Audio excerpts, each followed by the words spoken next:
Good morning, good morning, good morning. Yes, sir. How you doing out there this morning? Good, I hope. Hope you're having a great morning. Hope you're having a great day. Let's get crack-a-lackin' chummy. Had a couple of requests, so we're going to pick away at them. Today, we're going to talk about resentment. I had a request to talk about resentment, so we're going to talk about it. Boy, there's a lot to talk about with that one. So resentment, having a resentment is like drinking poison and waiting for the other person to die. Doesn't work worth a crap. So here's what I say. When you have a resentment, you ain't sleeping, you're up at night, it's in your head, it's rolling around, it's got you tense, it's got your stomach churning, it's got your head going. The other person's sleeping like a baby. They're just having a good old time. They don't, nothing bothering them a bit. And you're all wound up over what? Over what? Something else someone done? Something someone else done? Listen, more than likely, if they said something to you that caused you a resentment, it wasn't about you anyway. It's about them. It's about how they view life and what they think. So what's the point of being angry at them and holding on to that and being sick to your stomach and all worked up all the time? Absolutely useless. No point in it at all. So I got this little story I like to tell about resentments. Some of you probably heard it before, but you're going to hear it again.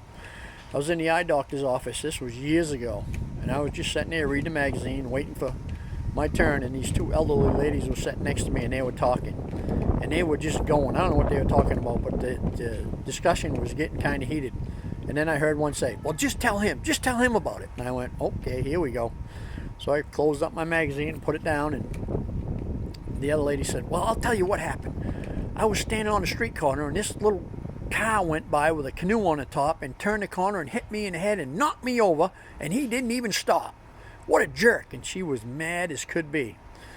And I said, well, I can't imagine that if the guy knew that when he turned that corner, that canoe hit you and knocked you over, that he wouldn't have stopped. And if he did, well, he's already got his. Karma will take care of him. But I just can't imagine that he knew that. You know, 99.9% of the people, if they know that, they're going to stop and see if you're okay. He probably didn't even realize it happened. And she was just red-faced and mad. And she goes, now tell him how long ago it was. And she said, it was 10 years ago. I said, 10 years ago and you're still this angry about that? My God, you're going to make yourself sick. I said, do you stay up at night sometimes? She goes, sometimes I'm up all night thinking about that. I'm so mad. I said, you know what's happening when you're mad? You're causing yourself sickness. You're causing yourself heart disease, or it could be diabetes or anything. When you're mad, your body's making new cells all the time. And if you're angry all the time, then your body's making unhealthy cells. And I said, you know what? That guy's probably sleeping like a baby. So what's the point of holding on to that? I said, I'll tell you what's going to happen. You're going to have a heart attack, or you're going to have a stroke, and you're going to die. And I said, and he's going to keep her on living. So I said, is it really worth it? And she got thinking about it. She goes, you know something? I think you're right. I don't think it's worth hanging on to it. I said, you need to let that go. You just need to forgive that guy. God will take care of it. Karma will take care of it. If he knew it, he'll pay in one way or another. You can't do something like that and not pay. So I said, for your own health, you need to let that go. Well, I never looked at it like that, she said. And she said, I'm going to let that go. And I think she finally did. She just kind of relaxed. And that's what resentment does. If you have a resentment, you're sitting there and your fists are clenched up, your teeth are clenched up, and you're angry as heck. And those people are just as happy and living their life as could be. So what's the point? Let it go. If you can't do it on your own, ask the big guy upstairs for some help.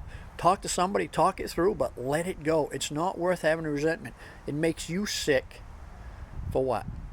To be mad at somebody? And they may not even know you're mad at them. Most of the time when you got a resentment at somebody else, they don't even know it.